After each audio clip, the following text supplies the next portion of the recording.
you, I choose to remain in the present moment and get back to meditating, okay? And also, I told you I was gonna have you try a few different scents today, so I am gonna, anybody allergic to any type of scent? No? Okay. Are you? Which scent are you allergic to? I think I'm very strong perfumes that people around me. Okay, can you use oil? Yes, I can use oil. Okay, awesome. Okay, so what I'm gonna do is I'm gonna pour a little bit of lavender oil in everyone's hand, and you're gonna take a deep breath in through your nose, out through your mouth, and then you're gonna relax. And I'm gonna instruct you on how to relax every part of your body while you're meditating, okay? All right, so again, when a thought pops in your head, okay, is everybody comfortable, first of all? I want everybody to be comfortable as possible. I don't want you to go to sleep, I just want you to be comfortable. Okay, everybody ready? Is everybody okay with the light in here? Thank you. Yeah, you're welcome. All right, some for you. Thank you. You're welcome. Oh. There you go, you're welcome. Mm-hmm. Thank you. You're welcome. All right, everybody have enough oil? Everybody good? Okay. All right. Now, everybody, rub it in. Take a deep breath in your nose, out through your mouth. Relax your head. Relax your eyes. Relax your mouth. Relax your shoulders. Relax your hands. Relax your stomach. Relax your thighs. Relax your feet. Just let your arms hang like a rag doll. There you go. All right, relax every part of your body. Pretend you're a floppy rag doll and you have no bones. There you go. We're just gonna meditate for a few minutes, relax. If you need to breathe in that lavender oil again, you can.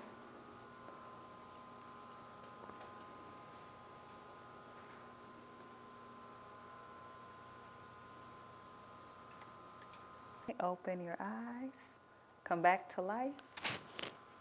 All right, how did that feel? Good?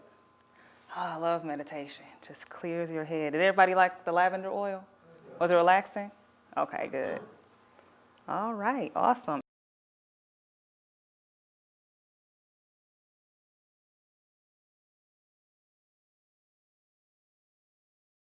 Now we are going to focus on embodiment. Now, who here has ever had such a bad day you felt like crying? Anybody? I'm sure you all have. I have had my fair share of those days. But then all of a sudden, I will see Will Smith do a really funny dance on Fresh Prince, and I would just burst out laughing in the middle of crying. It's crazy how we can go from one emotional state to the next as quick as we blink. That's because when you carry out an action, it's a prelude to the emotion. So for example, laughing and feeling happy can complement each other. Smile. Everybody give a big smile. No matter how fake, I don't care if it's fake or not, just smile. Show all your teeth. Who felt happy just now doing that? Exactly. So basically, when you carry out an action, it can influence your emotions. That's what embodiment is. Is anyone familiar with Philip Zimbardo? He was a Stanford professor and researcher in the 70s. So basically what he did in the year 1973, he did a simulation of the prison environment. And he wanted to find out, so the purpose was, with prison guards, is the brutality with the prisoners because of their personality, or is it because of the prison environment? Which one is it? Which one does it influence? He basically, as I mentioned, he did a simulation of the prison environment. and he made some of some of the participants prisoners, and he made the other participants the guards. And unfortunately, only a few hours into the experiment, the prison guards became more aggressive while the prisoners became more submissive. And the crazy part about this experiment was that only a few days into it, the prisoners were showing signs of deep emotional trauma. There was no violence allowed. They couldn't put their hands on them. They were monitored on camera the entire time they were there. So bodily harm had no influence. So why would they drop out after only a few days showing signs of emotional trauma? The reason why is because we tend to conform to the roles we play. That's good and bad. So what that means is when you play the role of sad, depressed, unlucky, you begin to become that person, whether it's true or not. You act based on what you think. Also, when you pretend to be happy, when you pretend to be grateful, when you pretend to be who you want to become, you eventually become that person. Humans conform to the roles that we're placed in. That's why this experiment showed that embodiment is very important in success. Now, there are other studies that have also looked into this, and they've shown that embodiment is very crucial for self-improvement as well. In 1980, it showed that people who engaged in vertical nodding tended to agree with the message when it was said more than people who shook their head. And also, in 1988, it was found that cartoons were rated funnier if there was someone holding a pen between their teeth, facilitating a smile, as opposed to them inhibiting a smile by holding the pen with their mouth. So that shows that when you carry out an action, it definitely can influence your beliefs as well. So what can you learn from the mock prison experiment and embodiment research? What does that have to do with you? How can that help you? That when you act and you feel the part, you'll eventually become the character you play. You have to act and feel it at the same time from your core. A great way to become confident and gain faith is to act like you have it. So what we're going to do is we're going to do some power poses, as I mentioned before. We're just going to do a couple. Don't worry, I won't get you exhausted or anything. So what I want you guys to do, the first power pose, is to sit in your chair and just sit straight up. Like there's an invisible string holding your head to the ceiling. There you go. So basically, when it comes to sitting straight up, it makes you feel more confident and more like an authority figure. Does anyone feel confident right now sitting up straight like that? Exactly. Okay, now I'm going to try something a little sillier. Now, I want you all to stand up. If you choose not to stand up, that's fine. You don't have to stand up if you don't want to. I want everybody to be comfortable. Now, I want you all, standing or sitting, it doesn't matter. I want you all to put your fists on your hips like you're Superman. And straight up, your posture straight up. How does that feel? Does that feel good? Yes, strong, exactly. I love that pose. I do that pose all the time. Okay, you all can sit now. Okay. Does anybody have any questions on power poses or embodiment? No? Okay. So with embodiment, basically, it's just acting and feeling the part and completing an action to provoke a certain emotion. So if you want to feel happy, smile. If you want to feel good, laugh. Embodiment is very important to success because your actions can influence your behavior. If you want to feel a certain way, just act the part. All right, now we are going to move to senses. We experience the world by using our senses: taste, touch, sight, and smell.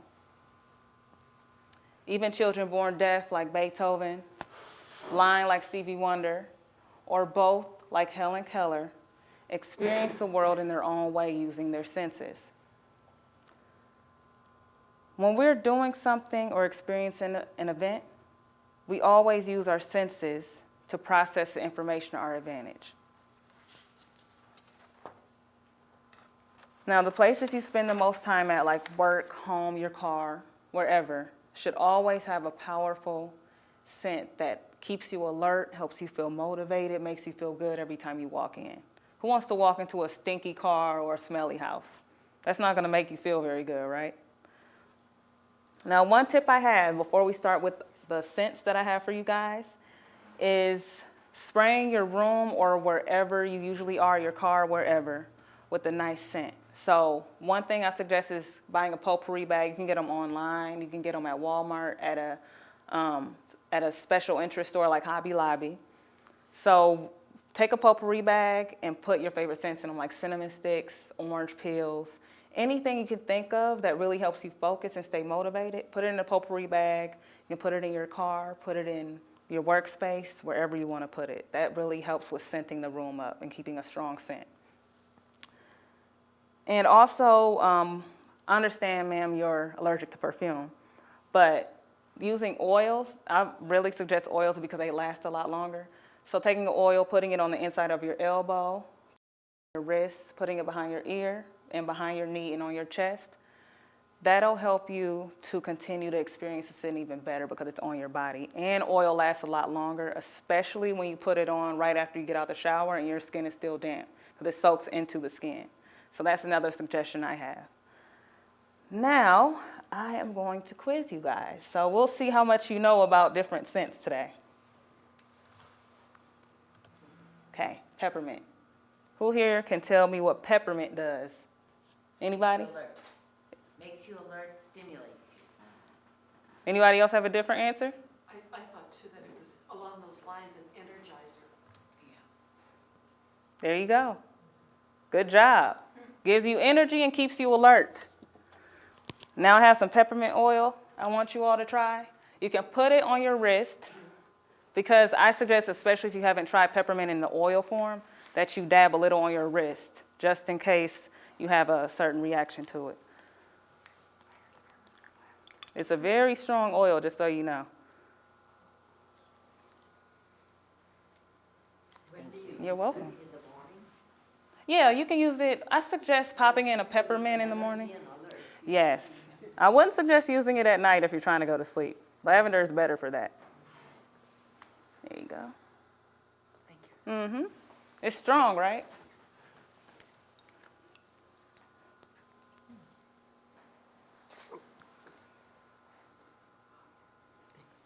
You're welcome. Strong, right? There you go. You're welcome. Okay. Cinnamon. What does cinnamon do? It's an aphrodisiac. Oh, And it provokes sensuality. So if you're trying to set the mood for your hubby, spray the room with some cinnamon spray, or even eat cinnamon, which is even better if you ingest it. Obviously mix it with, have anyone seen the cinnamon challenge before? When somebody takes a spoonful of cinnamon and they swallow it, you don't want to do that, trust me. But if you want to light a cinnamon candle, spray a cinnamon scent, or put some cinnamon in your food, that's perfect. To show you how awesome cinnamon is, I want you all to smell it. Sensual, right? You guys want to pass that around? You can have one if you want. Take it home with you. Oh, you still smell the peppermint? Yeah. So strong. Yeah, Can you smell the cinnamon? I can't. No? But I remember how it smells. That's good. Or if you want to take a cinnamon stick and put it up to your nose, that would be a little better. Who couldn't smell the cinnamon at all? What does lavender do? Relaxes you. It's a sleep aid, so if you want to spray some on your pillow or spray some around the room before you go to sleep. And it eases tension, so it makes you feel a lot more relaxed in your body. Pine. Does anybody know what pine does? Think of pine sol. Energy boost and a mood elevator. So think about when you walk into a room and you smell pine sol. Doesn't it energize you and make you feel good? For me, I love cleaning my house with pine sol just because of that smell. It makes me feel like I accomplished something after I clean my house. Orange. What does orange do? Energy booster. And it keeps you alert. So eating an orange in the morning will definitely wake you up. And actually, as a side note, an apple gives you more caffeine than a cup of coffee in the morning. So it's important to eat your fruits in the morning to give you that energy boost, especially orange. Just the smell alone can boost your energy. Now I have an actual orange this time. I'm hoping you all can smell it even after the peppermint oil, but we'll give it a whirl and see how it goes. Should I pass it? Uh-huh, yep. Any questions? Anybody have any questions about scents? No? Okay, awesome.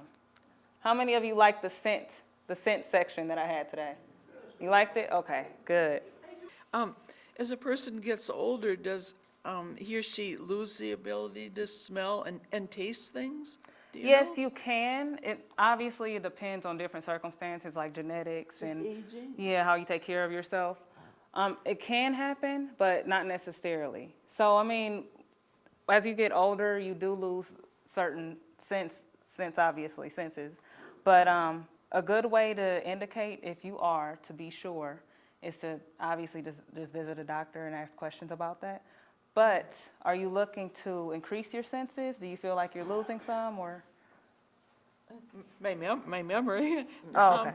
No, well, actually, my husband is 14 years older than I am, and, well, I don't care. I'm highly challenged in the kitchen. I'm not a very good cook or anything, so I think it doesn't matter if what I make to eat. I don't make things cook very well, so it doesn't matter if he doesn't taste them as well anymore. Oh, he can't taste them?